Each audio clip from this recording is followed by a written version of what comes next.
வெள்ளாளர் முன்னேற்ற கழகம் சார்பாக தமிழக முதல்வர் மாண்புமிகு மு.க. ஸ்டாலின் அவர்களுக்கு ஒரு கோரிக்கை வைக்கிறோம். திருநெல்வேலியில் அதிகமாக வாழக்கூடிய சைவ வேளாளர் மக்கள் சார்பாக சைவ மதத்தையும் வைணவ மதத்தையும் இழிவாக பேசிய பொன்முடி அவர்களை இன்னும் நீங்க அமைச்சர் பதவியிலிருந்து நீக்காம இருக்கீங்க.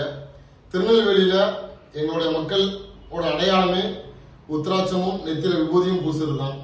அதையே இழிவாக பேசி பெண்கள் இருக்கிறாங்க கூட என்பது நாகரிகம் இல்லாமல் அநாகரிகமாக பேசிய ஒரு பிரதிநிதி, மக்கள் பிரதிநிதியை இன்னும் அந்த பதவிக்கு உண்டான அழகே இல்லாமல் அநாகரிகமாக பேசிய உங்கள் அமைச்சர்கள் இருக்கின்ற பொன்முடியை இன்னும் நீங்க நீக்காம இருக்கிறது எங்களுக்கு மிகப்பெரிய ஒரு கோபத்தை ஏற்படுத்துகிறது.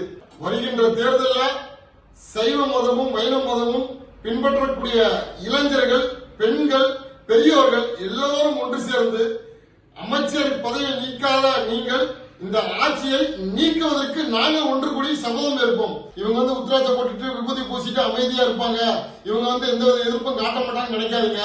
கண்டிப்பாக நீங்க அடுத்த எலெக்ஷனுக்கு ஓட்டு கேட்டு திருநெல்வேலிக்கு வரணும்.